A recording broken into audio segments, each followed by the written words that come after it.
이 조그만한 생선 한 마리 얼마인 줄 아세요? 도매가로 35,000원. 소매 가격 아닌 도매 가격입니다. 이 가격이 얼마나 미친 가격이냐면 보통 이런 값은 살아있는 놈한테 먹이잖아요. 이놈은 죽은 물고기입니다. 살아있는 활어가 아니죠. 그냥 얼음 위에 누워있는 선어입니다. 죽은 생선 한 마리에 35,000원. 살 바르고 나면 많아야 40% 남을까요? 그럼 150g 정도에 35,000원인데 특등급 한우 가격보다도 비싼 가격입니다. 여러분 같으면 어떻게 하시겠습니까? 특등급 한우 살 돈으로 죽은 생선 한 마리 사는 건데 말이죠. 충분히 고민되겠지만 전 오늘 과감히 이 녀석을 선택했습니다. 돈이 많아서 사치를 부리는 것이 아니라 횟감으로 만날 수 있는 기회가 쉽지 않기 때문이죠. 수심 100에서 200m, 그곳에는 파란 기운만 희미하게 남고 더 내려가면 그냥 어둠이죠. 이놈은 바로 그 깊은 바닷속에 삽니다. 심해에 산다는 것은 사실 화로로는 만날 수 있는 확률이 거의 없다는 말이에요. 수심 깊은 곳에서부터 올라오게 되면 압력 차이에 의해서 생선이 이미 올라올 때쯤 되면 이미 내장이 압력에 의해 손상되고 압력을 잘 버텨서 몸이 멀쩡하게 올라온다 하더라도 그 다음 문제가 있어요. 이 생선은 보통 저인망이나 트롤로 잡는데요. 그렇다 보니 그물 안에서 다른 물고기들이랑 같이 몇 시간을 눌려있게 되죠. 그런데 보시는 것처럼 껍질이 굉장히 얇습니다. 비늘도 얇고 연하고 눌리면 껍질이 상하게 되죠. 살도 짓눌리게 되고요. 스트레스를 엄청 받게 됩니다. 결국 살아서 올라왔다고 하더라도 수족관까지 살아서 오기가 어렵죠. 그래도 어떻게 잘 잡아서 잘 데려와도 문제가 있습니다. 바로 지방. 얘는 지방이 어마어마한 생선이에요. 흰살 생선인데 참치 뱃살 같은 지방을 가지고 있습니다. 그래서 별명이 흰살의 토로예요. 그런데 지방이 많다는 건 또 다른 말로는 상하기 쉽다는 뜻입니다. 지방은 공기랑 닿으면 상폐하죠. 온도가 조금만 올라가도 냄새가 붙습니다. 그러니까 잡힌 다음부터 제 손에 오기까지 온도를 한 번이라도 놓치면 이놈은 날로 먹는 것은 포기해야 합니다.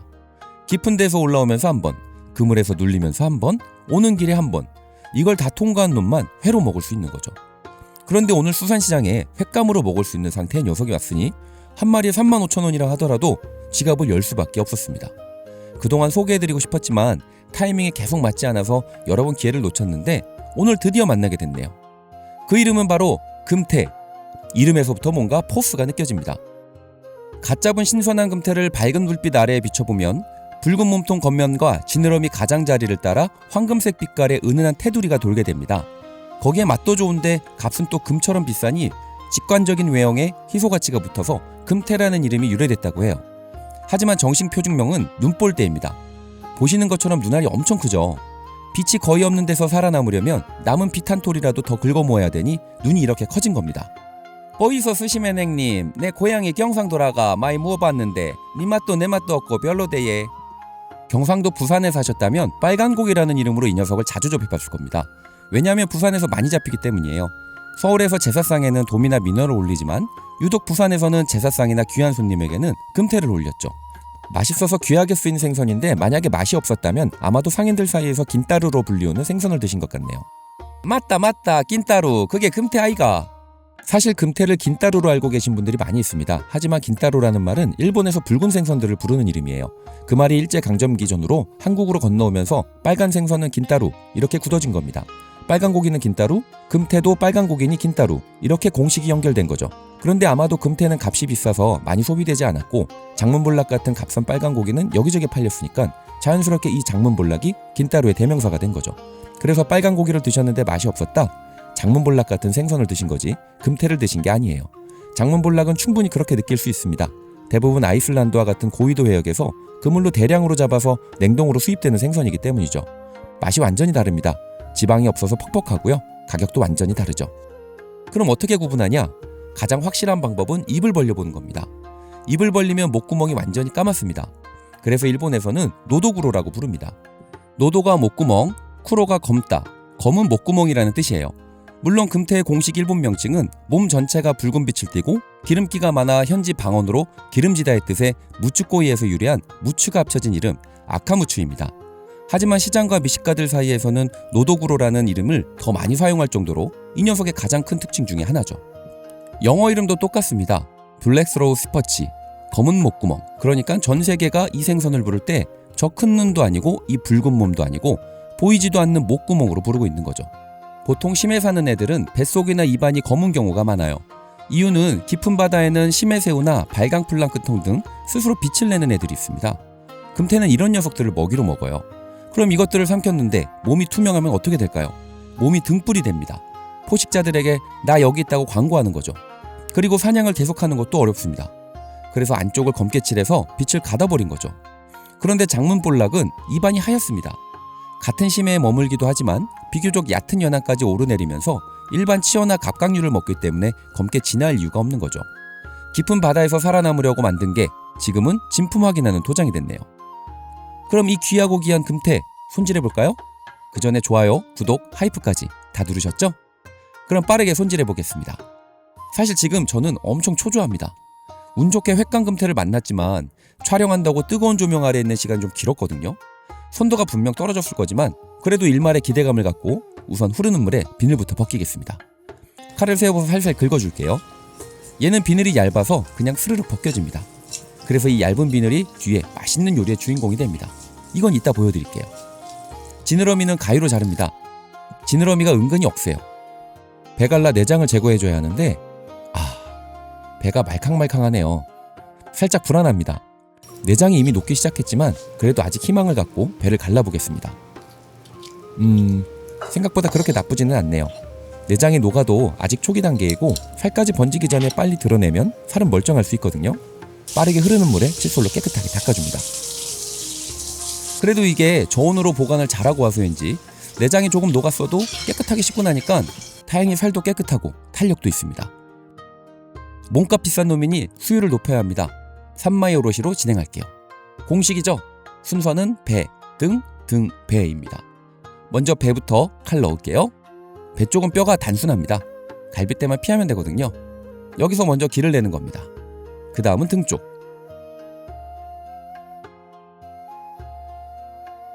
뒤집습니다. 이번엔 반대예요. 등부터. 이렇게 하면 칼 입장에서는 여전히 같은 방향으로 흐르게 되죠. 손이 편한 각도가 안 바뀝니다. 그리고 마지막에 배, 등, 배. 이렇게 한 바퀴 돌면 뼈에서 살이 떨어집니다. 뼈에 칼 딱 붙이세요. 작은 살점 하나가 100원입니다. 수율을 높여야 합니다. 하지만 내장이 조금 녹았기 때문에 갈비뼈 제거하면서 영향을 미칠 만한 살은 과감하게 제거할게요. 그리고 박혀있는 가시도 핀셋으로 제거해줍니다. 이제 재단한 필렛에 소금을 뿌려서 소금의 삼투압작용을 이용해 수분과 살 속에 남아있는 잡내를 빼줄게요. 금태는 지방도 많지만 수분도 많습니다.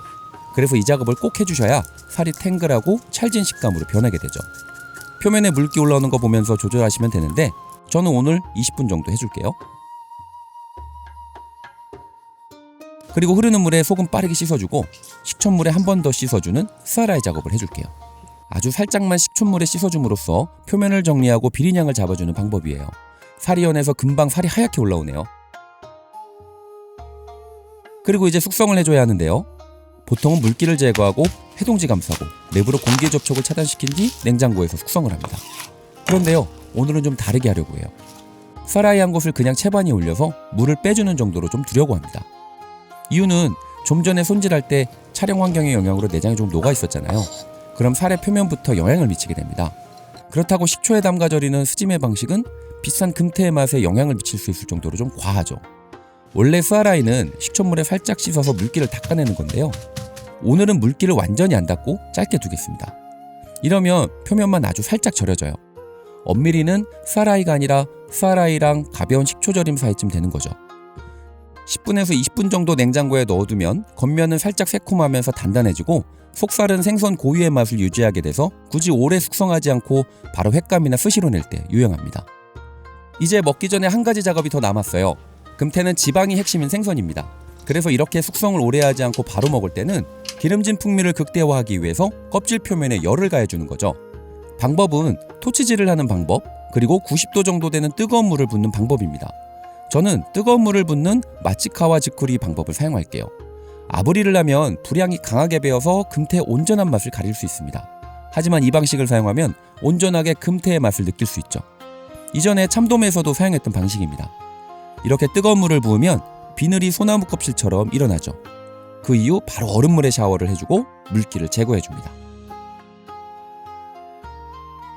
이제 썰어보겠습니다.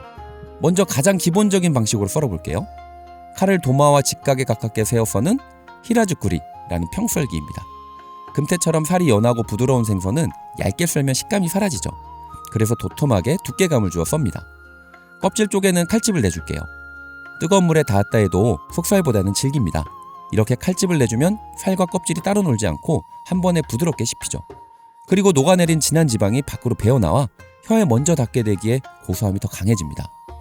또한 이 틈새로 소스가 잘 스며들어 소스가 겉돌지 않고 완벽한 맛의 밸런스를 잡아주죠. 나머지는 길쭉하게 얇게 썰어볼게요. 소기죽굴이라는 편썰기입니다. 주로 광어 같은 단단한 흰살 생선에 쓰이는데 금태를 칼집 없이 드실 때는 이렇게 편썰기를 해줘요. 함께 곁들일 수 있는 라임, 간무, 와사비도 올려주면 금태 사시미 완성입니다. 도톰하게 썬 것부터 먹어볼까요? 기름기가 많으니 와사비도 많이 올려도 괜찮습니다. 간장에만 살짝 찍어서 먹어볼게요. 이건 씹는 생선이 아닙니다. 씹으려고 하니 힘이 없네요. 버터처럼 녹습니다. 아까 뱃살 도려낼 때는 조마조마했는데 살은 완벽하네요. 전혀 비리지가 않고 뒤에서 단맛이 올라옵니다. 편썰기한 사시미도 먹어볼게요. 여기에는 간물을 올리고 라임즙을 뿌려서 먹어보겠습니다. 금태의 촉감이 먼저 느껴지면서 그 위로 촉촉한 간무가 혀에 닿으며 기분 좋은 청량감을 줍니다. 금태의 녹진하고 고소한 지방이 자칫 느끼할 수 있지만 라임즙이 여기서 기름기를 싹 감싸네요. 바로 남은 것으로는 스시를 만들어 보겠습니다. 그런데 이번 스시에는 금태와 너무 잘 어울리는 야꾸미와 함께 할 겁니다. 바로 일본의 전통 조미료 유즈코쇼. 코쇼는 후추라는 뜻인데 실제로 후추는 안 들어가요. 큐슈 지방에서 고추를 사투리로 후추라고 불렀거든요. 그래서 고추가 들어갑니다. 유자, 고추, 소금, 이게 끝입니다. 근데 이 간단한 재료들이 섞이고 숙성되면 와사비 저리가라 할 정도로 강력한 야쿠미가 되죠. 향은 유자인데 뒤에서 매운 게 확 올라와서 상큼하고 맵고 짜고 혼자 다 합니다. 원래는 청유자로 하는 것이 오리지널이에요. 그런데 갖고 있는 게 황유자밖에 없네요. 괜찮습니다. 냉동도 괜찮아요. 지저분한 거 정리하고 껍질 깎아줄게요. 유즈코쇼는 재료에는 껍질만 들어갑니다. 안쪽 흰 부분 들어가면 맛이 써지기 때문이죠. 껍질 채 썰어 다져주고요. 청양고추도 채 썰어서 다져줍니다. 그리고 여기에 소금 넣고 다져줄게요. 비율은 유자 껍질과 청양고추 1:1. 여기에 소금은 둘이 합친 무게의 15% 전후로 넣으면 됩니다. 그런데 이건 바로 쓰는 건 아니고요. 최소 하루, 길게는 일주일 이상 숙성해 주셔야 해요. 시간이 지나면 이렇게 됩니다. 이 모습으로 보니 아마 여러분들 많이 보셨을 거예요. 살짝 찍어 먹어보면 향이 코를 뚫고 확 들어오는데 금태한테 이걸 쓰는 이유가 있습니다. 얘는 지방이 너무 진해서 간장만 발라선 그 기름이 정리가 안 돼요. 간장은 짠맛이랑 감칠맛이라 기름을 자르는 힘이 약하거든요. 근데 유즈코쇼는 산미, 소금, 매운 향 3개가 동시에 들어갑니다. 기름을 3방향에서 잘라서 맛의 밸런스를 잘 잡아주죠. 자, 스시 갑니다. 네타 썰고요. 부드러운 네타라 좀 두껍게 썰어줍니다.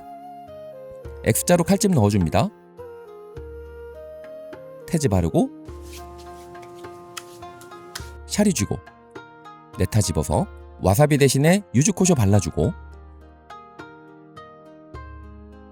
간장 살짝 바르고 위에 라임 한번 뿌려주면 금태 스시 완성입니다. 씹을수록 금태 고유의 진하고 묵직한 기름맛이 폭발하네요.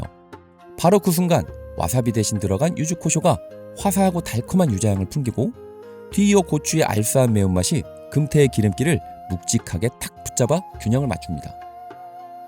이번에 불맛을 확 입혀볼까요? 금태 지방을 극대화시키면서 숯불구이 느낌의 맛을 내보려고 합니다.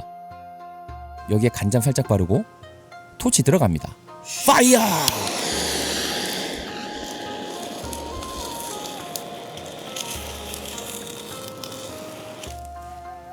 아브리안 금태스시 완성입니다.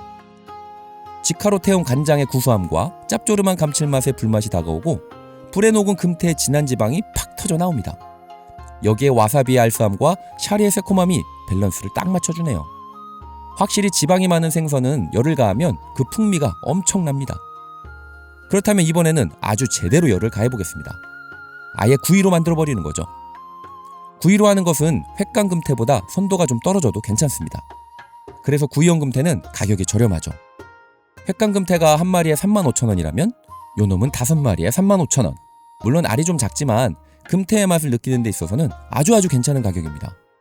그럼 구이용 금태를 손질해볼까요? 손질하는 방법은 앞선 손질 방법과 동일합니다. 단 비늘만 벗기지 않을 거예요. 그 이유는 뒤에 있습니다.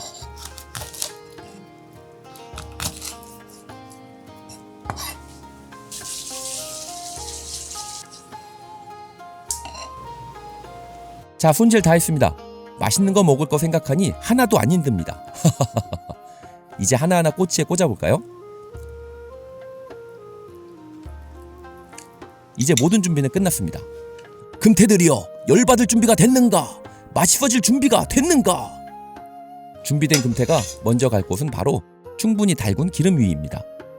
기름을 금태 비늘 위로 부어줍니다. 한 번, 두 번, 계속 부어요.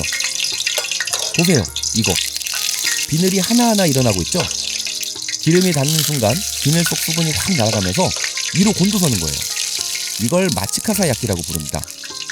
마츠카사가 솔방울이라는 뜻이고 야끼가 구이, 그러니까 솔방울 구이. 진짜 솔방울처럼 생겼죠? 예전 옥두어 편에서 했던 방식입니다. 이렇게 하면 부드럽기만 했던 금태 식감이 한 번에 확 바뀝니다. 얇은 비늘이 감자칩처럼 튀겨져서 씹을 때 바삭함이 만들어지죠. 식감뿐만 아니라 튀긴 비늘의 고소함이 추가됩니다. 겉바속촉의 완벽함이 나타나게 되는 거죠. 이 튀겨지는 소리는 힐링입니다. 아유, 기분 좋아라.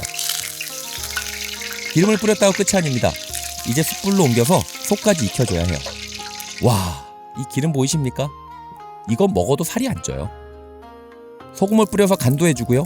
앞뒤도 뒤집어서 잘 익혀주면 금태구이 완성입니다. 폰주 소스에 다이콘 오롯이라고 하는 간물을 풀어서 구이 한 점에 올려 한 입에 먹으면 제가 왜 한우 안 먹고 금태 먹는지 그 이유가 한 입에 증명되는 순간입니다. 100m 아래 어둠 속에서 들키지 않으려고 몸을 검게 칠하고 살던 녀석이에요. 평생을 숨어 산 놈이죠. 근데 그 숨어 산 시간 덕분에 이 맛이 됐습니다. 죽어서 왔지만 오늘 제 도마 위에서 제일 화려하게 빛났네요. 어쩌면 조금은 생소한 생선 금태를 만나봤는데요. 재밌으셨나요? 스시 한 입도 화려하게 빛나기를 기대하며 깊은 사무실 구석에서 열심히 편집하고 만들고 있으니 좋아요, 댓글, 멤버십으로 꾸준한 응원 부탁드리겠습니다. 자, 그럼 스시 한 입 맛있게 드십시오.